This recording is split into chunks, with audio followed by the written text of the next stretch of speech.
Okay, I'm in chapter 1, the first letter of the Screwtape Letters by C.S. Lewis. This is the second part of my little commentary.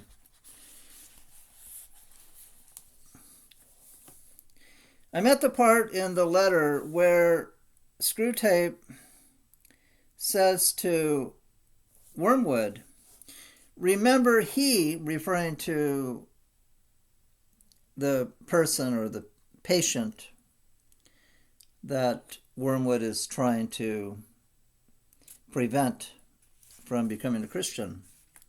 Remember that he is not like you, a pure spirit, never having been a human. Oh, that abominable advantage of the enemies. And the reference here, of course, is to Jesus Christ becoming the incarnation of God. God becomes a man in Jesus. And the devil, or Screwtape, is saying, oh, that's the advantage of the enemy. And again, in Screwtape, God is the enemy. The advantage that God has over the devil is that God is actually, in the person of Jesus, has actually become human. So God knows what it's like to be a human being, whereas the devil doesn't. Remember that he is pure spirit, never having been a human.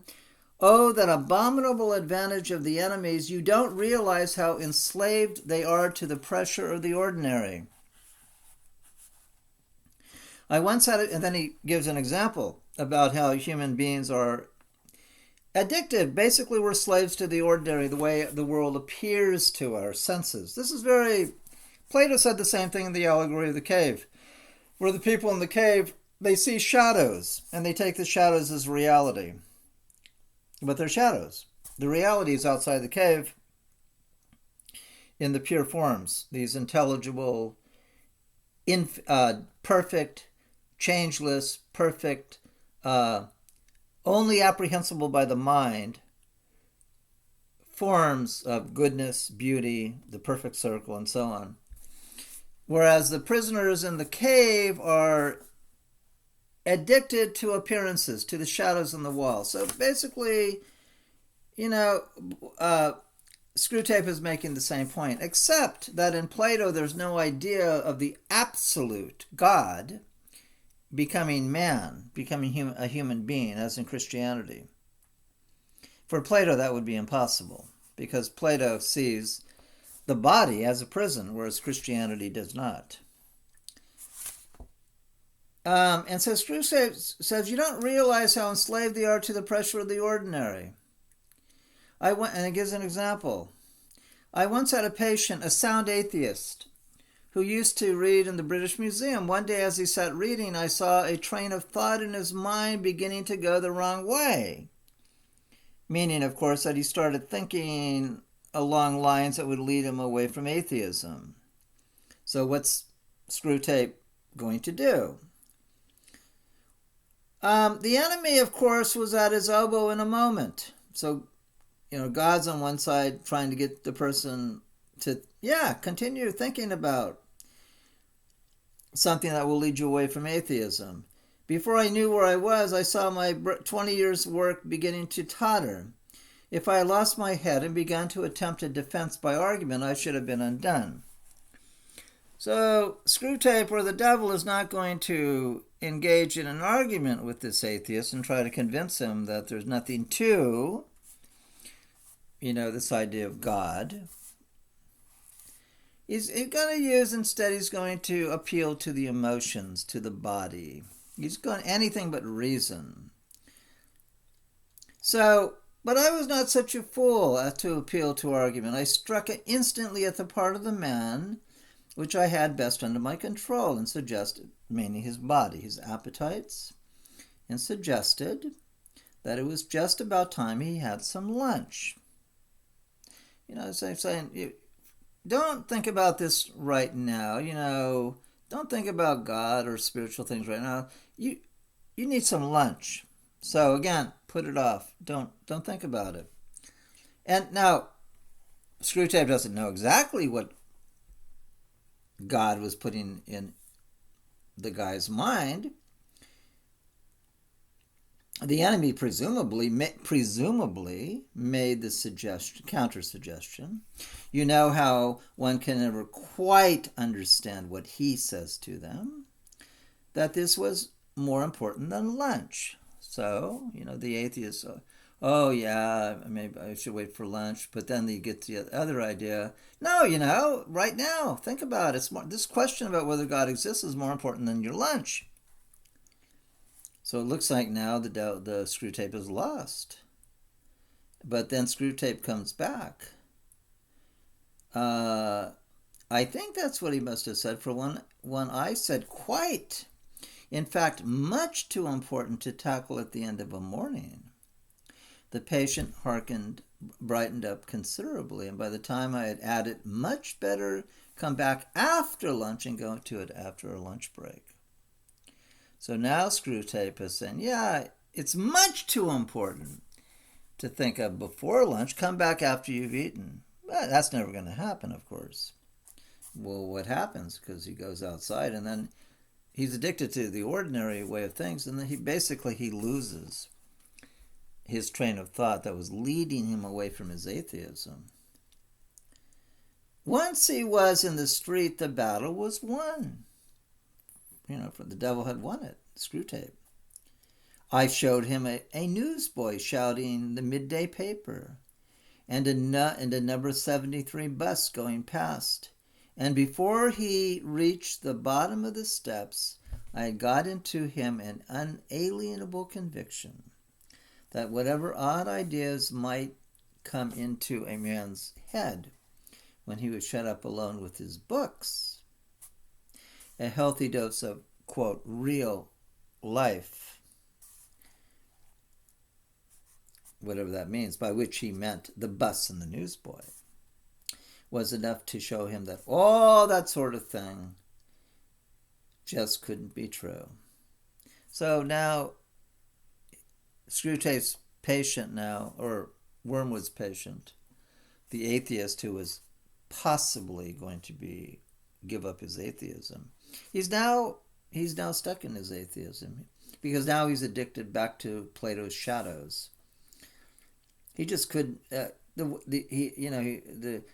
The newsboy shouting, the bus and the newsboy shouting for the newspaper. It's just too ordinary. It can't be. This stuff about God can't be true. What's true is what I see with my eyes. The newspaper, the bus. He knew he had had a narrow escape. So this atheist, who was being tempted to move away from his atheism, he knew he had had a narrow escape. And in his later years, now we get jargon. In his later years, he was fond of talking about, quote, notice these big words, vague, abstract words, a way to hide the truth from him, to deceive himself. So later in his years, he's fond of talking about, quote, that inarticulate sense of actuality, which is our ultimate safeguard against the aberrations of mere logic. The aberrations of mere logic, reason, what was leading him to think through the issue of God that could have led him to God, is now, the mere aberrations of mere logic. Mere logic. Yeah, compared to the shadows, to the bus, to the newsboy shouting the news. He is now safe in our Father's house. That's how the first Screwtape letter. The Screwtape letter ends, and he says, "You begin to see the point." And then C.S. Lewis sums it up. You see the point, thanks to processes which we set at work. In them, meaning human beings, centuries ago, they find it all but impossible to believe in the unfamiliar while the familiar is before their eyes. Keep pressing home on him the ordinariness of things. Above all, do not attempt to use science I mean, the real sciences, as a defense against Christianity, they will positively encourage him to think about realities he cannot touch and see. Right? There have been sad cases among the modern physicists. If he must dabble in science, keep him on economics and sociology, these soft sciences. Don't let him get away from the invaluable real life, the shadows. But the best of all is to let him read no science, but to give him a grand general idea that he knows it all and that everything he happens to have picked up in casual talk and reading, or now we can say on the internet, which is just full of thousands of people shouting, or a lot of it's pure nonsense. And people listen and they believe it.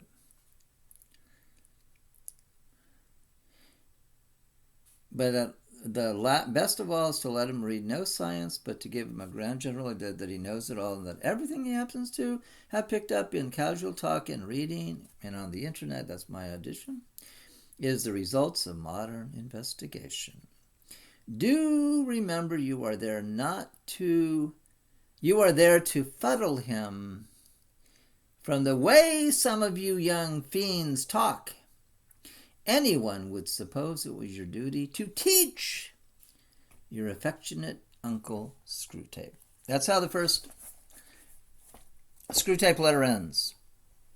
And Screwtape's advice basically to Wormwood is at whatever happens, do not engage in rational debate.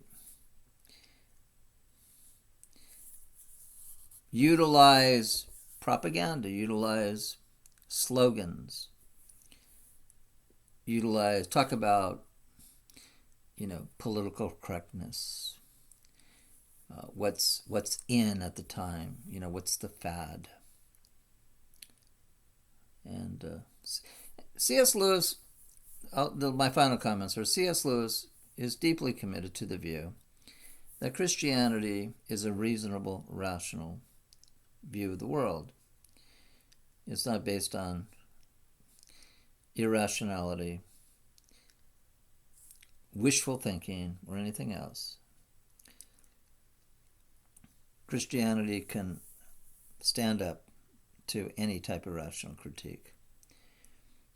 And anyway, so next time I will talk about letter 2 of the Screwtape letters by C.S.